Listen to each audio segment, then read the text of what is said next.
บรรลุสไลในเรื่องขยางกำปงตุสนากรรมวิธีจำเรียงสำนักปอประมาสิทธิ์อันใดนี่คือชีวะช่วงคราวในกรรมวิธีลูกเนี่ยแต่งติดบานจุบบานในการ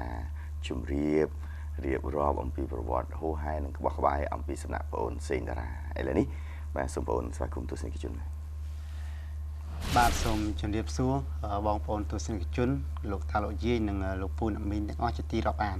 ในสัปดาห์นี้ขยมบาทเซนดาราก็มีกระดิยุเวลมาจูบลูกทาโลยีหนึ่งบองปอนตุสนิกจุนจะทำไมมาดอนติดหายบานบานเอาคุณโจชนะแต่นะครับปอนบาทโจชนะนี้บานเตยคางปรีกบ้าแค่ตะแก้วสระกำนาขยมสระกำนาต่อมามีไอ้อุดครับใบทั้งไงในศพโอ้แต่งานน้อยสบายนะบอลเลยโดยเฉียงไอ้ครับมันจำบ้านทางปอนเลี้ยงสิแกจับคนกับมั่มปรดคนกับมั่มปรดคนกับมั่มเงินบ้านเลี้ยงบ้านเลี้ยงติงแต่ไอ้เกมีนสับกาน้องดูสายจังใช่ไหมเอาดิเขาเนี่ยเป็นสายจังเขาเนี่ยยืงเลี้ยงใส่มาเจอมาปะเรามาปะอย่างเต้สายจังใส่มาปะพันธุ์มีนแต่สับสลายอย่างนี้สลายอย่างนู้นแบบสับกายังสับโดยทางการใส่กี่ชั่วโมงจันทูบุพาโกละมันเตยการพระวิดาชั่วโมงเซ่เนี่ยเราไปให้ดูโอเคเยอะว่าอะไรมีบอดชราในสระขยมนั่นนะยังจังปีบอดมวยตัวบอดมวยจังปีบอดมวยตัวบอดมวยแต่กรอนท่าอะไรเขาปีจำนวนขยมในขมิ้นแต่จำนวนขยมก็มีบ่องกุญจอยชูนั่งกรุ๊ปกลายเอาจะใบทางไงโจชนะนั่นคือมีเล่นกรุ๊ปทางใบทางไงอะไรนี่คือมีแต่ตัวอินพอดสมบูรณ์ถุงบ้าวอมเยอะแต่มองบาปรานอะไรก็จะเป็นถุงบ้าอะไรนะคือมีปนเช้าบอลพดมขึ้นนี่ไอ้ดอกกุญจอยชูไอ้ดอกขยมนุ่งผมมองกันขึ้นนี่แต่บอดคำตัวแต่เมียนยืงเนี่ยทลบเลงทลบเองยังจ่าตุ้มมาอยู่นู่นเนี่ยก็ทลบเลงยังเกี่ยงเกอร์ผมว่ามันจะได้เพลย์เตอร์บัตอ๋อลิงแต่ใบมันจะไปยืงบาทเอาคุณเรายังโจมมาการกำลังทีบอกยืงวิ่งใครนี่พอนเลือกอยากบัตรอะไรได้บาทในทางนี้ขยมบาทบานเชื่อเรื่องยกจำเรียงดอลใบมาบัดมาจุ่มเดียบชุนบอกปอนสุสจุนก็โดยจีหลบตาเราเย็นถึงอ๋อไอ้บานสกอตประวัติบัดนี่มีจำนวนจึงท้าพญากองจองใดพญากองจองใดบอลลือปรู้บานเนี่ยนะชื่อเรียงให้นั่นนี่ปุ่นกาปีสมัยนู้บาทกรอนแต่ลือจำนวนจึงพญากองจองใดนึงกลมทาลายหลบตาเราเย็นสมัยปอนอยู่วิจัยอะไรก็ดังได้ทำมาจากสำเนียงนี้คือจีเนี่ยจำเรียงเรียมจะบองยืมมารูปลายมีสินจิตจีอิสลามคือโลกสมัดบ้านโลกปุกก็บอกโลกสมัยบาทไอ้คือโลกสมัดนั่งไอ้ดาวเจ็ดได้กู้ไฮโจลปโลกจำเรียงจำนอนสบายนี่จำมวยโลกเซนซิสหมดบ้านไอ้คือปุกกอดดังปีนั่งไอ้ได้เรียนเป็ดจำมวยคณีในศาลามหาวิทยาลัยสุขาภิบาลจำนวนนั่งมาต่างวิชนามาปอนบนน้อย50 มวยมาจังเรียนเป็ดก็จมวยขี้จังเรียนก็จมวยขี้โจลวงเพลย์พระบรมราชวังก็จมวยขี้บาทเอาไว้เด็กยมเจตจังเลือกลายนั่นคือทาบินสไลจานกระโดดขี้ตัวไปจ่าจะนอนกอดดังเจ้าให้บาทมาพวกบ้องจำสมได้พวกไหนทาเปอร์เซ็นต์เจ้าก้อนมันเมียนได้กูกับนั้นเชิญจังที่จะเซบัตอัดไพลที่จะว่าส่วนนี้จะบอกจังหาได้ก่อนกับไว้เรือดอนไตรก็หรือนักจำเรียงไปทำสมบูรณ์ใส่จานเลยก่อนส่วนทองยังมั้งบาท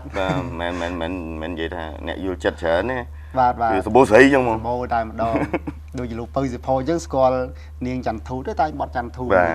ใส่แก้วตื่นนั่นไงแต่ลูกมาหรือปีศาจเนียงจันด้าแล้วจันดาวนั่นไงtừ giờ chùa tức chùa ấy na ở trong sự việc này đi con chơi đàn hay nè đi phun bật này บาพญากองจังได้นี่คือชีสนาได้นี่เป็นต้นระบบลูกสมัดแต่มาดองคือลูกนี่คนเตียงบัดเพลงเตียงตุ่มนกเชียงเอาแต่มีลูกเฮงโฮเวงจีเนี่ยสำรวจดนตรีเอาบัดนี่ทอดในขนมวัตถุจิตชนะมาปอนประมวลโดย69บาทโจจัดสบายเพนั้นเอาบัดนี่คือชีกำรองหรือปัดมวยเรื่องระบบก็เรื่องเนี่ยนะเรื่องระบบกีเรื่องระบบกีว่ากียังมันยัยปรับกอดเรื่องนี้ใจการจำนวนนั้นมีนมันเนี่ยกอดในมาดมบังตะไบปัจจุบันนั้นนะ7 ศาลาบังตะไบนั้นในจำนวนนั้นยังดังก็ทางมีนกอดมีฐานะโตเตรียมจะประคายก่อนใส่ชราทีไอ้ก็บานtừ hồ bằng aiในมาดมบังตะไบนั้นนะก็เลยลุสำหรับศาลาสำหรับเนี่ยฟื้นกายในมาดมนั้นจะเปลี่ยนtừ hồรอทางไหนได้จอบจัด អ្នកលក់បង្អែមលក់អីវ៉ាន់ទៅនាងនឹងស្អាតជាកូនកំមុំគេអ្នកគ្រប់ភ្នំពេញហ្នឹងទៅហើយក៏បានសាងអនុស្សាវរីយ៍ជាមួយគ្នាជាច្រើនណាទៅញ៉ាំបង្អែមរាល់ថ្ងៃឡាក់ហើយឌឺដងណាសាសងពាក្យពេចន៍ស្នេហាហើយដល់ពេលជាប់ចិត្តហ្នឹងទៅក៏នាងនឹងថាបើស្រឡាញ់អូនមែនអូនចង់បានកងដៃមួយហ្នឹងហើយដើម្បីបញ្ជាក់អំពីថាទឹកចិត្តរបស់បរោះជាគូស្នេហ៍ហ្នឹងណាបាទហើយបរោះជាស្មៀនហ្នឹងគាត់ថាមិនអីទេបងនឹងខំប្រឹងធ្វើការដើម្បីទិញកងដៃហ្នឹងឲ្យបានឲ្យអូនឯងពាក់ឲ្យស្អាតនឹងគីអញ្ចឹងមានន័យថាដើម្បីកុំឲ្យមានការយល់ច្រឡំនេះរឿងពិតណាបាទមិនមែនថាគូស្នេហ៍មួយគូស្រាប់ខាងស្រីគេទៅរៀបការហើយបរោះនឹងផ្ញើកងទៅចងដៃការទេមែនទេនេះជាចំណងដៃបាទទឹកចិត្តកម្រងអនុស្សាវរីយ៍បាទហើយដល់ពេលបរោះហ្នឹងគាត់សន្យាទៅក៏ខំធ្វើការណាគាត់ថាជាញើសជាសាច់បងប្រឹងរាល់ថ្ងៃណាពាក់ឲ្យអាឡ័យដល់រូបបងផងអញ្ចឹងគាត់ធ្វើការសំលុយអាប្រាក់ខែគាត់តែងទុយអស់ហ៊ានទៅចាយវាទេទុកតែទិញកងដៃតែសំដើម្បីទិញកងដៃឲ្យនាងហ្នឹងតែទីបំផុតតម្រាំតែទិញកងដៃនឹងបានពូសំលុយយូរខែយូរឆ្នាំនោះនាងហ្នឹងក៏ស្គាល់គេអ្នកមានម្នាក់អូទំនងដែរបាទគេហ្នឹងគេមានប្រាក់ខែគេមានអីច្រើនមានឋានៈធំជាងគាត់ស្មៀនហ្នឹងទៅក៏បាក់ចិត្តទៅលើគេអ្នកមានទ្រព្យសម្បត្តិហ្នឹងទៅអញ្ចឹងហើយបានជាធ្វើឲ្យបរោះស្មៀនហ្នឹងគាត់ថាខកចិត្តគាត់ឈឺចិត្តថាកក់ឈាមកងដៃបានផ្ញើទៅហើយនៅបាទនៅទេនៅពេលគាត់តម្រាំសំបានហ្នឹងគឺនាងហ្នឹងបានស្រឡាញ់ម្នាក់មាននោះរួចទៅហើយក៏បានចែកសម្បត្តិការបាទចែកសម្បត្តិការថា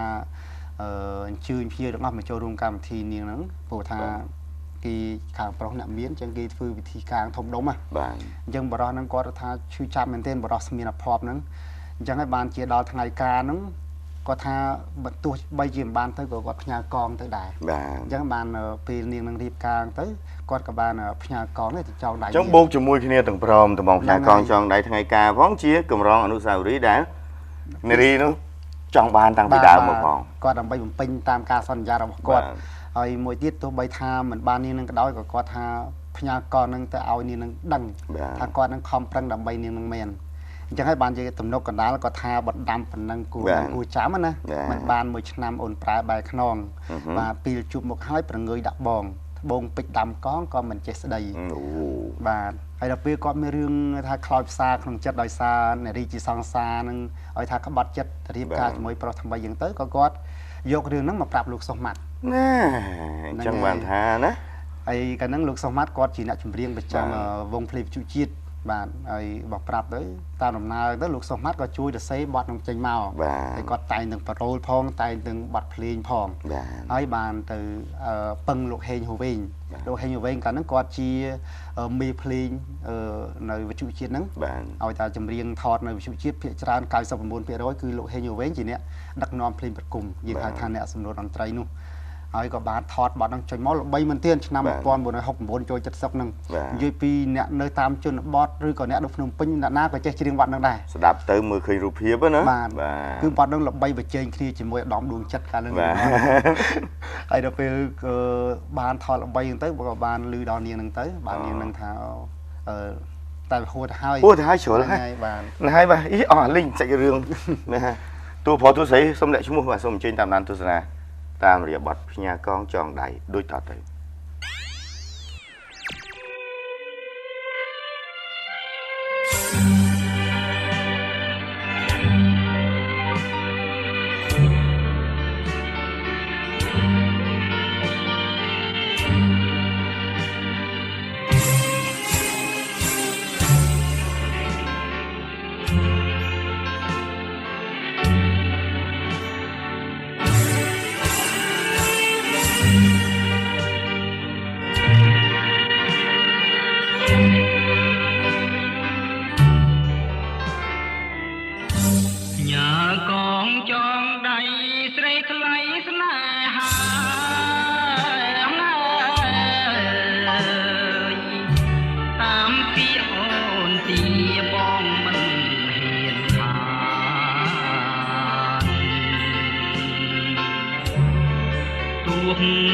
ក្រ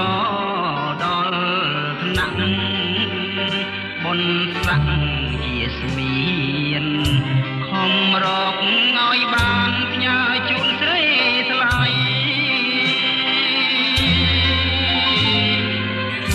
បើអូនយល់ថាកងជាដួងចិត្ត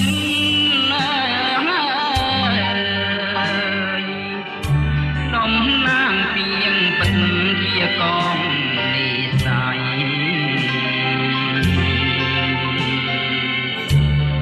ជាយើងជាសាច់បងប្រឹងរាល់ថ្ងៃពាក់ហើយអាឡ័យដល់រូបបងផង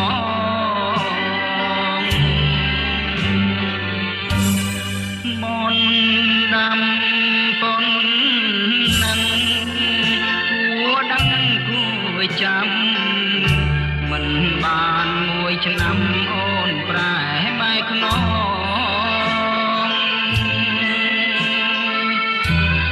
ពេលជួបមុខហើយព្រងើយដាក់បង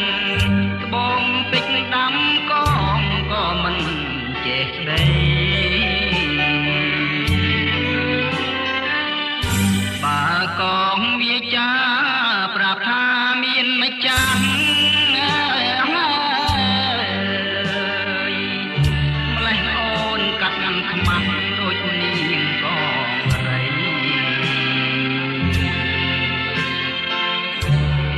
តែផ្ទុយទៅវិញអូនមានថ្មីមុនដើរធ្វើឲ្យបងពួតឈាម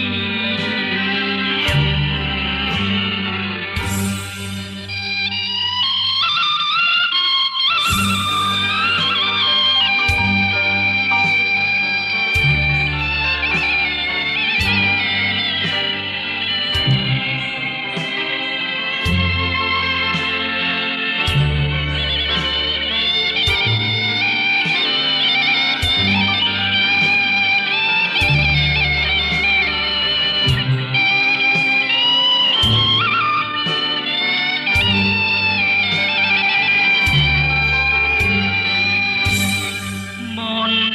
ដាំប៉ុននឹងគួរដឹងគួរចាំមិនបានមួយឆ្នាំអូនប្រែបែកខ្នង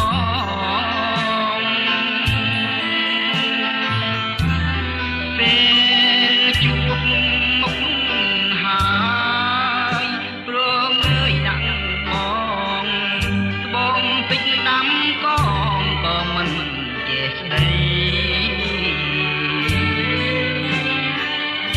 បើកងវាចាប្រាប់ថាមានម្ចាស់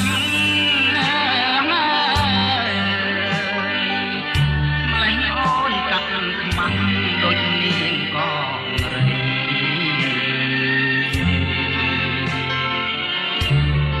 តែផ្ទុយទៅវិញអូនមានថ្មីមុនដើរធ្វើឲ្យបងពួតឈាមស